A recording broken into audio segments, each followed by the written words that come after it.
یہ مدارس اسلام کے قلعے ہیں اور یہ بات مسلم ہے،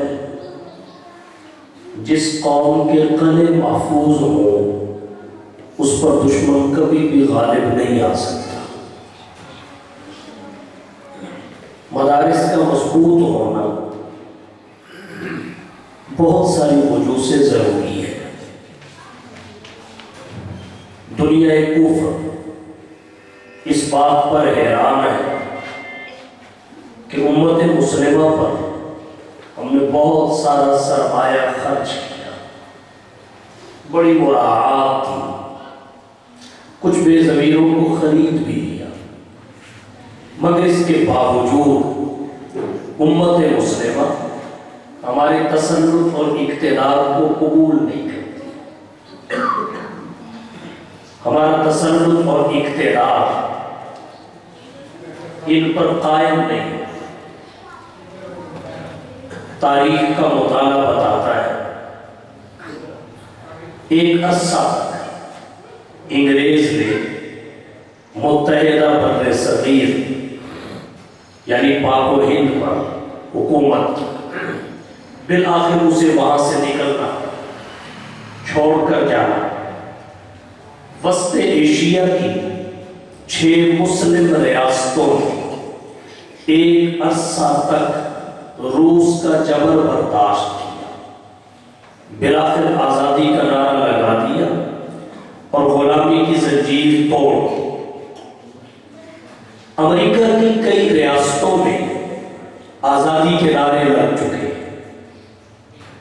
دنیا بھر کا کفر پریشان ہے، آخر وجہ کیا ہے؟ امت مسلمہ ہمارے تسلط اور اقتدار کو قبول نہیں کرتی، سبب تلاش کی۔ اس پر بڑے مقالہ جات پڑھے گئے، بڑی بحث و تبحیث ہوئی تاکہ کسی طرح اس کا سبب معلوم ہو سکے۔ بالآخر ایک غیر مسلم دانشور نے کہا اس کا سبب مسلمانوں کی کتاب ہے، یعنی قرآن کریم، وہ سبب ہے۔ اس کی تعلیم یہ ہے فَقَاتِلُوا أَئِمَّةَ الْكُفْرِ قَاتِلُوهُمْ حَتَّى لَا تَكُونَ فِتْنَةٌ یا ایھا النبی جاہد الکفار والمنافقین واغلظ علیہم۔ اس کی تعلیم ہے اعیدوا لهم ما استطعتم من قوة ومن رباط الخیل۔ قرآن کریم کی تعلیم یہ ہے یا ایھا الذین آمنوا لا تتخذوا اليہود والنصارى اولیاء۔ تو غیر مسلموں کا کہنا یہ ہے ان کی اپنی زبان میں کہ اصل فساد کی جڑ الیاذ باللہ اللہ کا قرآن، ان کا تجزیہ ہے۔ جب تک قرآن کریم کا کوئی حل نہیں نکالا جاتا، ہم جتنا بھی سرمایہ خرچ کریں، جتنے بھی بے ضمیروں کو خرید لیں، مسلم امت ہمارے تسلط اور اقتدار کو قبول نہیں کر سکتی۔ قرآن کریم کا پہلے کوئی بندوبست کیا ہے، لہذا انہوں نے قرآن کریم پر پابندی لگائی، انگریز نے قرآن کریم پر پابندی لگائی۔ 14 لاکھ نسخے قرآن کریم کے نظر آتش دیا برد کر، مگر حفاظ کرام نے ان کی اس منصوبہ بندی کو شکست دے۔ ان کا خیال یہ تھا کہ قرآن کریم کے کتابی نسخے نظر آتش کر دیے جائیں گے، دریا برد کر دیے جائیں گے تو قرآن کا وجود دنیا سے ختم ہو جائے گا۔ جب قرآن کریم کے لاکھوں نسخے نظر آتش کر دیے گئے، دریا برد کر دیے گئے، تو حفاظ کرام میدان میں آئے، انہوں نے نسخوں کے بغیر اپنی یاداشت کے بل پر قرآن کریم کی تلاوت شروع کی۔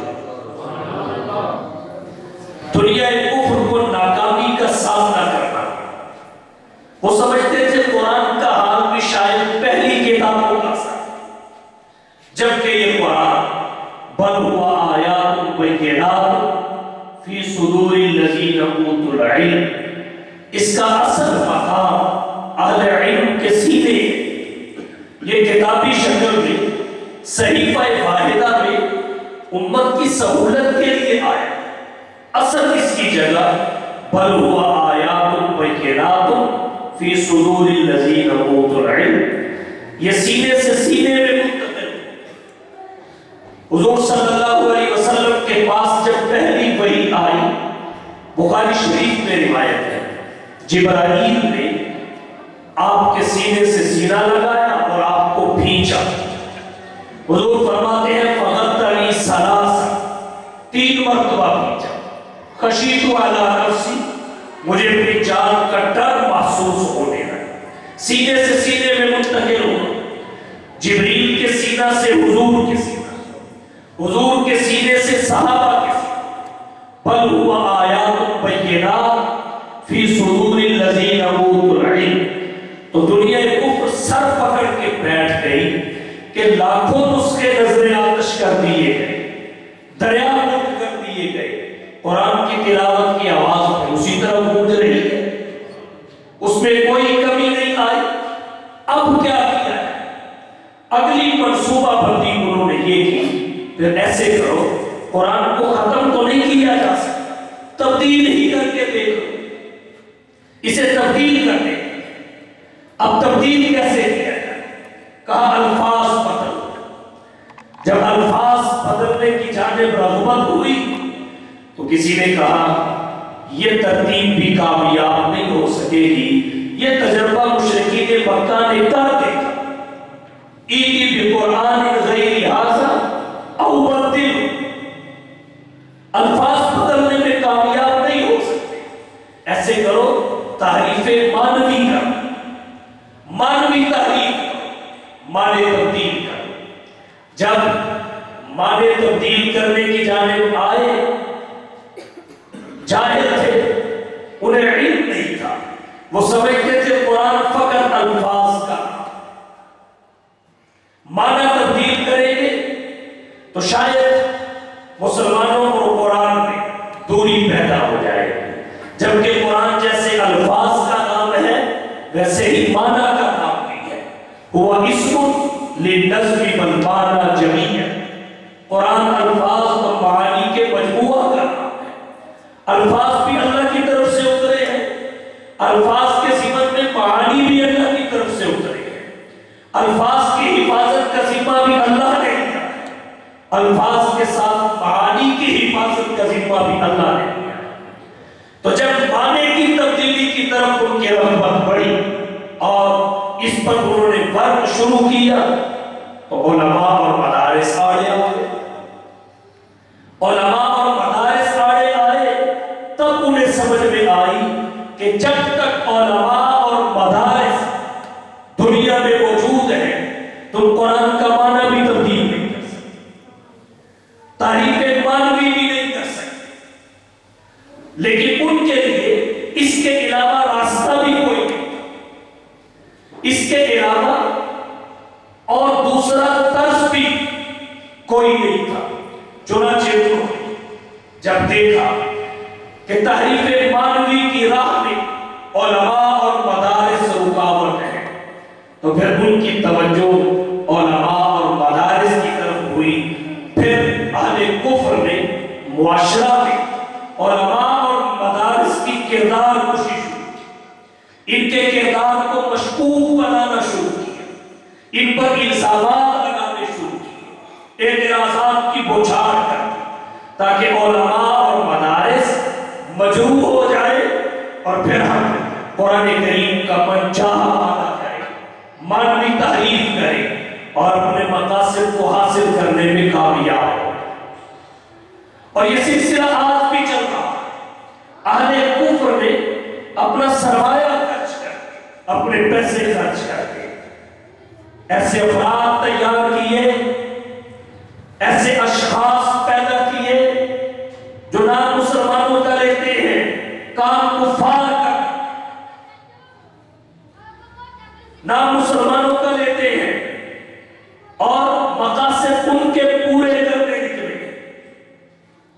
کسی پلمبر کو انہوں نے مذہبی اسکالر کے طور پہ پیش کر دیا، کبھی غامدی کو کھڑا کر دیا، کبھی کسی اور کو کھڑا کر دیا۔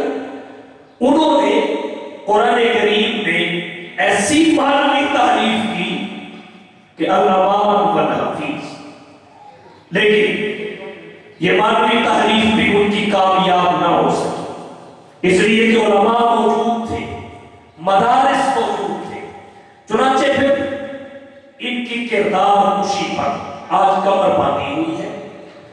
مدارس کی آزادی کو سلب کرنے کی جدوجہد ہو رہی ہے اور اصلاحات کے نام پر مدارس کے وزٹ کیے جا رہے ہیں اور یہ کہا جا رہا ہے کہ انہیں قومی دھارے میں لانے کی کوشش کر رہے ہیں۔ نہ جانے کیا کیا پروپیگنڈ اور اعتراضات کی بچھاڑ کہ لوگ علماء اور مدارس سے دور ہو جائیں، پھر ہم قرآن کریم کی گریفت کمزور کر سکیں۔ جب قرآن کی گریفت کمزور ہو گئی تو پھر یہ امت ہمارے تسلط اور اقتدار کو قبول کر سکتی ہے، وگرنہ اور کوئی راستہ ہے۔ اور ماضی میں ہم نے دیکھا، اب تو چلو کسی حد تک کچھ خاموشی ہے، ماضی میں ہم نے دیکھا اہل مدارس پر بڑے بڑے اعتراضات ہوئے تاکہ لوگ متنفر۔ کبھی کہا گیا کہ یہ مدارس جو ہے یہ وقت کی ضرورت کو نہیں سمجھتے، وقت کی ضرورت فقط علماء اور حفاظ پیدا کرنا نہیں ہے، وقت کی ضرورت ڈاکٹر پیدا کرنا بھی ہے، سائنسدان پیدا کرنا بھی ہے، انجینئر پیدا کرنا بھی ہے، وکیل پیدا کرنا بھی ہے۔ اور یہ مدارس صرف علماء پیدا کر رہے ہیں، یہ ڈاکٹر پیدا نہیں کرتے، سائنسدان پیدا نہیں کرتے، انجینئر پیدا نہیں کرتے، وکیل پیدا نہیں کرتے۔ یہ وقت کی ضرورت نہیں سمجھ رہے۔ کسی نے تو کہہ دیا یہ جہالت کی فیکٹریاں علیحدہ میں۔ اب دیکھنا ہم نے یہ ہے کہ ان کی یہ بات درست ہے کہ مدارس واقع ڈاکٹر، سائنسدان، انجینئر پیدا نہ کرتے، کسی غلطی پر ہے، خطا پر ہے۔ ہمارا دعویٰ یہ ہے مدارس بالکل صحیح سمت پہ ہیں۔ انہوں نے روز اول سے اپنے ذمے علماء پیدا کرنے کا کام لیا ہے، اس میں یہ 100% کامیاب ہے۔ ڈاکٹر اور انجینئر پیدا کرنے کی ذمہ داری انہوں نے لی ہی کب ہے کہ کوئی یہ کہے تم اس ذمہ داری کو پورا کرنے میں ناکام ہو۔ تخصصات کا دور ہے، تخصصات کا دور ہے۔ ڈاکٹر بھی ہمارے معاشرہ کی ضرورت ہے، وکیل بھی ہمارے معاشرہ کی ضرورت ہے، لیکن اگر کسی نے ڈاکٹر بننا ہے اسے میڈیکل کالج میں جانا پڑتا ہے، کسی نے وکیل بننا ہے تو اسے لا کالج میں جانا پڑتا ہے۔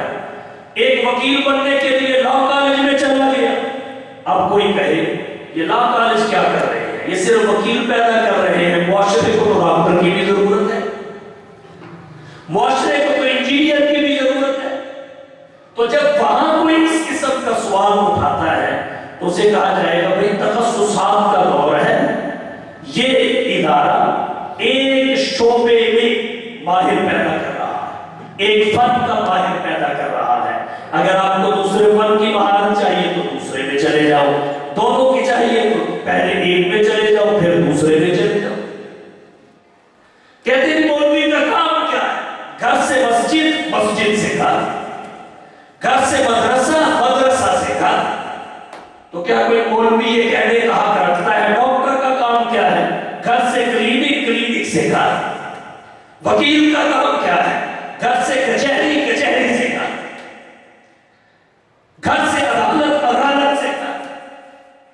تو جیسے یہ نہیں کہا جا سکتا کہ بھئی یہ میڈیکل کالج صرف ڈاکٹر پیدا کر رہے ہیں، یہ سائنسدان پیدا کر رہے ہیں، یہ انجینئر پیدا کر رہے ہیں، یہ لا کالج صرف وکیل پیدا کر رہے ہیں، یہ دوسرے فنون کے ماہر پیدا کیوں نہیں کرتے؟ تو یہی جواب آتا ہے یہ تخصصات کا دور ہے۔ یہ ادارے ایسے ہیں جو ایک فن، کسی ایک فن کا ماہر بناتے ہیں۔ تو بالکل اسی طرح مدارس نے بھی ذمہ داری اس بات کی لی ہے کہ ہم شریعت کے ماہر افراد تیار کریں، شریعت کے ماہر، اور اس میں مدارس ناکام نہیں ہے۔ تمہیں ڈاکٹر دوسرے ممالک سے بلانے پڑتے ہیں، انجینئر دوسرے ممالک کے، یہاں چائنیز ہماری سڑکوں تک پہ نظر آتے ہیں، سرکاری بلڈنگوں کے ٹھیکے غیر ملکی انجینئروں کے پاس ہیں، لیکن ہم نے ذمہ لیا تھا شریعت کے ماہر افراد تیار کرنے کا۔ مجھے بتائیے پاکستان کی کون سی مسجد میں سعودیہ عالم کام کر رہا ہے؟ ہم نے اتنے پیدا کر دیے کہ مساجد گھٹ گئے، مدارس کم پڑ گئے، حفاظ اور قراء کثیر تعداد میں پیدا ہو گئے۔ ابھی رمضان کا مہینہ قریب ہے، آپ دیکھیں گے مسجدیں کم پڑ جائیں گی، قرآن سنانے والے بڑھ جائیں گے، پھر وہ مدارس کم کریں گے، مدرسے کم پڑ جائیں گے، حفاظ بڑھ جائیں گے، پھر وہ کارخانوں اور فیکٹریوں میں قرآن سنانے کا وہ کریں گے، کارخانے اور فیکٹریاں بھی کم ہو جائیں گے، حفاظ بڑھ جائیں گے، پھر وہ پیٹرول پمپوں کی دفتری جگہوں پر رابطہ کر کے قرآن سنانے کے لیے آگے بڑھیں گے، وہ جگہ بھی پر ہو جائے گی، پھر دیکھیں گے بڑا بھائی اس کمرے میں سنا رہا ہے، چھوٹا بھائی اس کمرے میں سنا رہا ہے، کوئی صحن میں سنا رہا ہے۔ تو ہم نے جو ذمہ داری دی اس کو کما حق پورا کیا، جگہ گھٹ گئی، حفاظ اور علماء بڑھ۔ ہمیں دینی ضرورت کو پورا کرنے کے لیے باہر کے ممالک سے بندے نہیں منوانے پڑتے، ہم اپنے فریضے کے ساتھ مخلص ہیں، کام پورا کیا ہے، وفا کی ہے۔ تو یہ انسان کوئی حقیقت نہیں رکھتا جس کو تو انجینئرنگ کا پتہ نہیں، میڈیکل کا پتہ نہیں، سائنس کا پتہ نہیں، وکالت کا پتہ نہیں۔ ایک مثال سے آپ بات سکتے ہیں، یہ اعتراض ایسے بے بنیاد ہے جیسے ایک بندہ اس کی آنکھ میں تکلیف ہے، اب وہ آنکھ کی تکلیف کے لیے، مرض العین کے لیے ہارٹ کے ماہر کے پاس جائے گا یا آئی اسپیشلسٹ کے پاس جائے گا؟ اس کی آنکھ میں تکلیف ہے، اگر وہ چلا جائے ہارٹ کے اسپیشلسٹ کے پاس، اسے جا کے کہے میری آنکھ میں تکلیف ہے، میری آنکھ چیک کرو، اب وہ ہارٹ کا اسپیشلسٹ کہے بھائی جان میں تو ہارٹ کے امراض کا ماہر ہوں، آپ کی آنکھ کا مسئلہ ہے، اس ساتھ والے کمرے میں آئی اسپیشلسٹ بیٹھے ہیں، آپ ان کی پرچی ان کے پاس جا کے اپنی آنکھ کا چیک اپ کروا لیں۔ اب اگر وہ بندہ آگے سے کہے اچھا تو پڑھا پھر کیا ہے، کس ادارے نے تجھے ڈگری کی ہے، اتنا بڑا تیرا نام لکھا ہے، اتنا سرمایہ تیری تعلیم پہ خرچ ہوا ہے اور تو میری آنکھ کا مرض چیک نہیں کر سکتا۔ اسی طرح کوئی ہارٹ والا آ جائے آئی اسپیشلسٹ کے پاس تو اس کو کہے گا بھائی ساتھ والے کمرے میں ہارٹ والا بیٹھا ہے، آپ اس کے پاس جائے گا تو آئی اسپیشلسٹ ہو۔ اب اگر یہ بابا جی وہاں بھی اگر جائے تجھے کس نے ڈگری دی، اتنا سرمایہ خرچ ہوا تو یہ نہیں دے سکتا، تو وہ کہے گا بھائی ایک ڈاکٹر ایک مرض کا ماہر ہوتا ہے، اس نے ایک عضو کے امراض میں تخصص کیا ہوتا ہے، تو لہذا اگر آپ کو وہ ہے تو اس کے پاس آ جائیں، نہیں تو دوسرے کے پاس چلے جائیں۔ تو اپنے لیے ساری باتیں درست قرار دیتے ہو، اور جب بات دینی مدارس کی آتی ہے پھر کہتے ہیں یہ تو بس شریعت کے ماہر پیدا کرتے ہیں، انجینئر پیدا نہیں کرتے۔ تو تمہارے میڈیکل کالج انجینئر پیدا کیوں نہیں کرتے، لا کالج انجینئر پیدا کیوں نہیں کرتے؟ یہ تخصصات کا دور ہے، اس اعتراض کی کوئی حقیقت نہیں، یہ صرف مدارس کے کردار کو مشکوک بنانے کے لیے لوگوں کے ذہنوں میں ڈالا جاتا ہے تاکہ مدارس اور علماء کی گریبی کمزور ہو جائے، اور پھر اس امت کے افراد کو جیسے ہمارا جی چاہے ہم اپنے خیالات پہ اپنے مقاصد پہ فٹ کر سکیں، اور جیسے جی چاہے انہیں نچاتے پھریں، اس سے زیادہ کوئی مقصد نہیں۔ اور پھر کبھی کہتے ہیں جی یہ علماء اور مدارس وقت کے تقاضے پورے نہیں کرتے، یہ علماء اور مدارس وقت کے تقاضے پورے نہیں کرتے، تو کیا ہم سوال کر سکتے ہیں وقت کے تقاضوں سے تمہاری مراد کیا ہے؟ تم وقت کے تقاضے کہتے کسے؟ وقت کے تقاضوں سے تمہاری مراد کیا ہے؟ اگر تو وقت کے تقاضوں سے تمہاری مراد یہ ہے کہ پاکستان کا نوجوان سائنس میں ترقی کرے، ٹیکنالوجی میں ترقی کرے، زراعت میں ترقی کرے اور دیگر شعبوں میں ترقی کرے، اگر تو وقت کے تقاضوں سے تمہاری مراد یہ ہے، ہم تسلیم کرتے ہیں واقعتاً یہ وقت کے تقاضے ہیں، ان میں ترقی کرنی چاہیے، لیکن میرا سوال یہ ہے علماء نے کب منع کیا ہے، مدارس نے کب روکا ہے کہ تم ان میں ترقی نہ کرو؟ کب روکا ہے؟ آج پوری قوم سڑکوں پہ بھاگ رہی ہے، پوری قوم پتنگیں لوٹ رہی ہے، پتنگیں اڑا رہی ہے۔ مجھے بتاؤ کیا علماء اور مدارس نے کہا ہے کہ تم جہاز نہ اڑاؤ، پتنگیں اڑاؤ؟ کیا علماء اور مدارس نے کہا ہے کہ تم کفر کے خلاف تلوار نہ اٹھاؤ، میزائل نہ چلاؤ، بلکہ گیٹ بلّا تھام لو؟ علماء اور مدارس نے کب اس کی حوصلہ افزائی؟ اس قوم کے نوجوان کو پتنگ اڑانے میں اصلی اداروں نے لگایا ہوگا، دینی اداروں نے نہیں لگایا۔ گیٹ بلّے کی شوقین قوم، اسے گیٹ بلّے کا درس دینی مدارس میں نہیں۔ اور پھر ہماری حالت دیکھیں، ہمارے سکولوں کالج میں، ہماری یونیورسٹیوں میں ڈانس کی تعلیم دی جا رہی ہے، سیکس کی تعلیم دی جا رہی ہے۔ مجھے بتائیے اس کا وقت کے تقاضوں اور ترقی کے ساتھ کیا جوڑ ہے؟ اور پھر ہماری بےعزتی کہ ناچنے والا اور ناچنے والی ہمارے معاشرہ میں فنکار اور فنکارہ کہنا، عالم کو فنکار نہیں کہا جاتا، سائنسدان کو فنکار نہیں کہا جاتا، انجینئر کو فنکار نہیں کہا جاتا، ڈاکٹر کو فنکار نہیں کہا جاتا، سائنسدان کو فنکار نہیں کہا جاتا۔ ہمارے معاشرہ میں فنکار کسے کہا جاتا ہے؟ جس کے بدن پہ کپڑے پورے، جس کا ہاتھ غیر کے ہاتھ، جو اپنا جسم دکھا کر لوگوں کے لیے وجہ تسکین بن رہے ہیں، انہیں ہمارا معاشرہ فنکار کہتا ہے۔ مجھے بتائیے ہماری قوم جو اس سمت پہ چل نکلی، کس مدرسہ یا عالم میں اس کی تربیت ہوئی ہے؟ اگر تو وقت کے تقاضوں سے مراد یہ ہے کہ سائنس میں ترقی ہو، ٹیکنالوجی میں ترقی ہو، زراعت میں ترقی ہو، تو ہم اس کو کب تسلیم کرنے سے بھاگے؟ اور کب ہم نے کہا ہے کہ تم ان کو چھوڑ کے گیند بلے اور پتنگ کے پیچھے لگ جاؤ، لوگوں کی جانوں سے کھیلو، ایسی تفریح اختیار کرو، پتہ ہی نہ چلے کس بے قصور کی گردن پہ ڈور پھری اور وہ جان کی بازی آ رہی ہے۔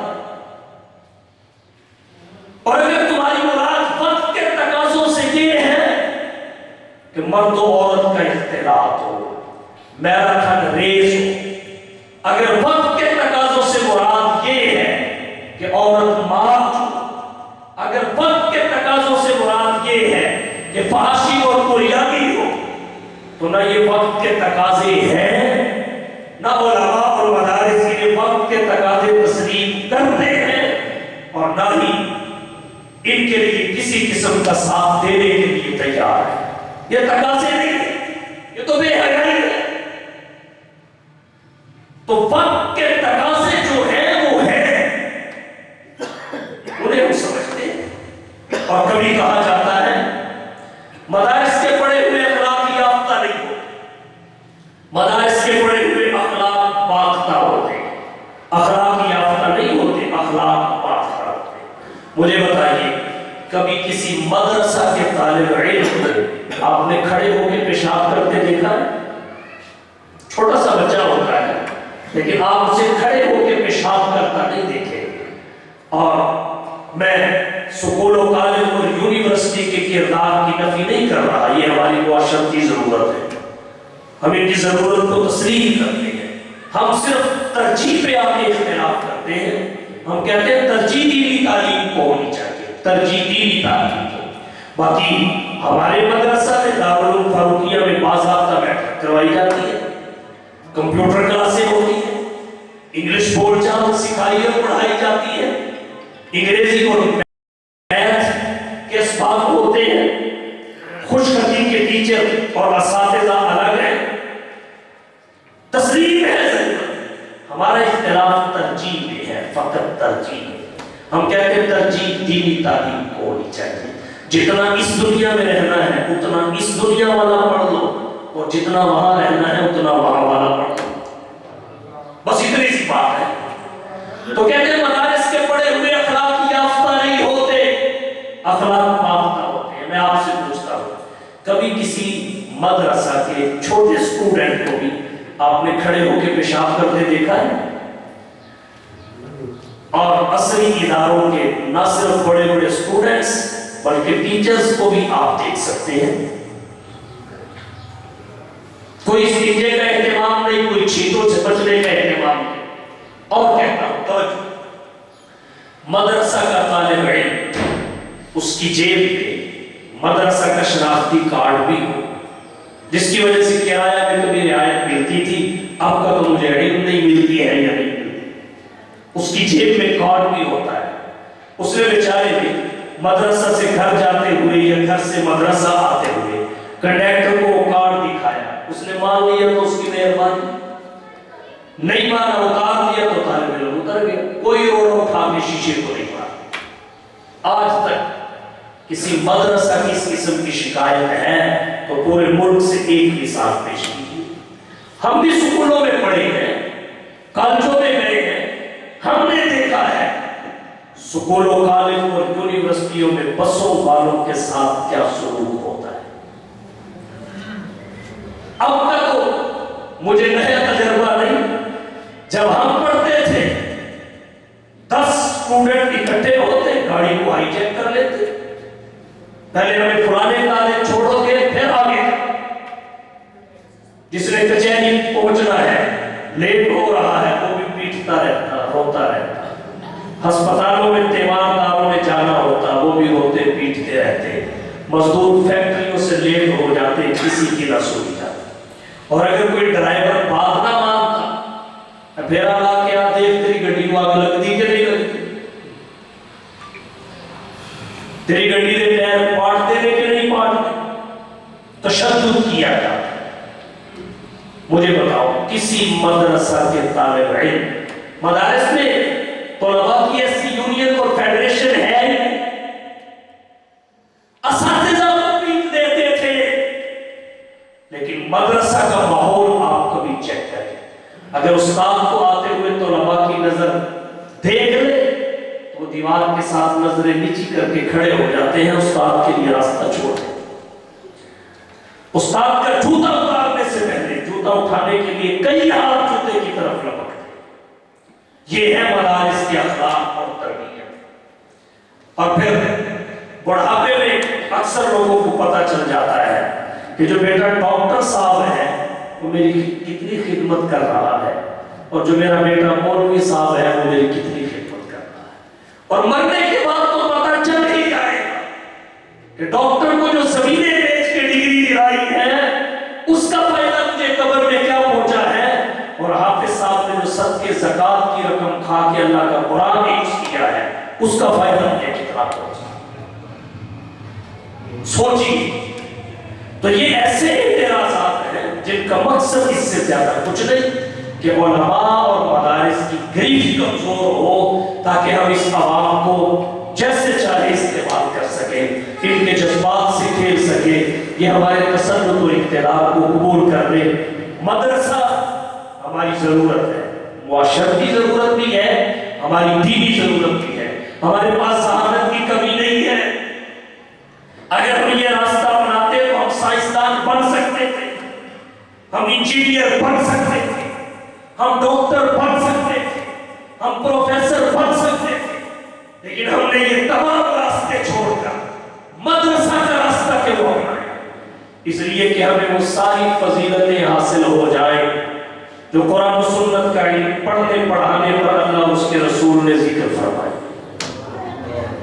وہ ساری عظمتیں حاصل ہم نے مدارس کا راستہ کیا اس وجہ سے کہ اس انسانیت کی ہم دینی ضرورت کو پورا کر سکیں، اور ہم کر رہے ہیں۔ تمہارے ذمہ دنیاوی ضرورتیں تھیں، ان میں جس حد تک کامیاب ہوئے آپ یہاں سے اندازہ کر لیں کہ ہمارے دروازے کو جو تالا لگا ہوا ہے وہ بھی چائنا کا ہے، ہمارے گھر میں کپڑے سینے کے لیے جو سوئی استعمال ہوتی ہے وہ بھی چائنا کی ہے، لیکن مولانا اعظم صاحب بھی پاکستان کے ہیں، میں بھی پاکستان کا ہوں، یہ ہمارے خطیب صاحب بھی پاکستان کے ہیں۔ ہم بتاؤ چائنا سے کوئی ایک حافظ یا قاری آپ کو منگوانا پڑتا؟ ضرورت پوری، جو کام اپنے ذمہ لیا اس سے باوفا ہے۔ اور یہ مدارس کا راستہ اس لیے چنا کہ ہماری اسلامی تہذیب اور تمدن کا دفاع ہو سکے، وہ باقی رہ سکے، ہماری اقدار اور روایات ختم نہ، یہ اس لیے چنا کہ نظریہ پاکستان کی حفاظت ہو، اور نظریہ پاکستان کی حفاظت استحکام پاکستان کی ضمانت ہے۔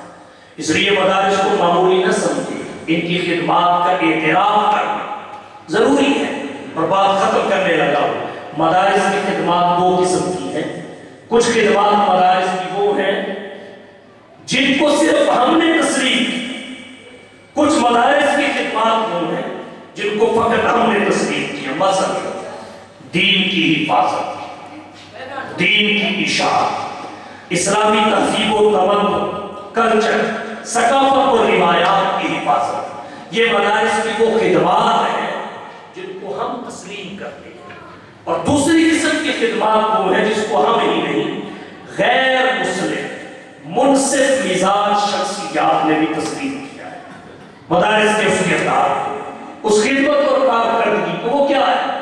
مثلا مدارس نے شرح خواندگی میں بے حد اضافہ کیا، نہ خواندگی کو گھٹایا ہے، خواندگی کو بڑھایا۔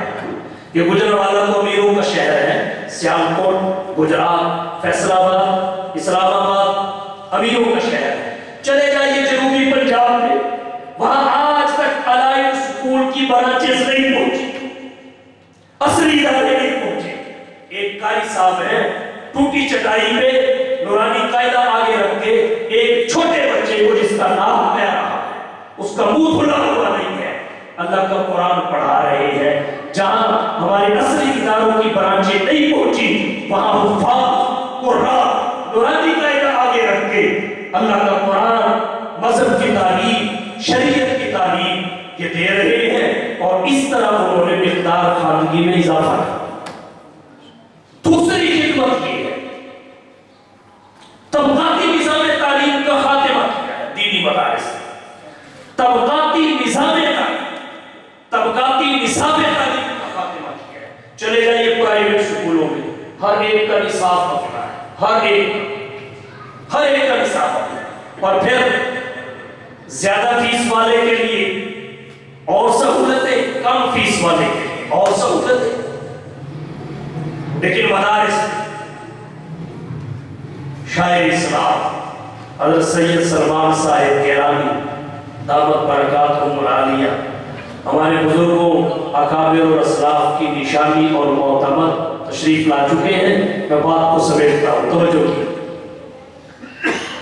طبقاتی نصاب تعلیم کا بھی دینی مدارس نے خاتمہ کیا۔ یا بیکن ہاؤس میں آپ چلے جائیں، اس کا نصاب تعلیم اور ہے۔ ان کچی آبادیوں کے پرائیویٹ سکولوں میں چلے جائیں، ان کا اور ہے۔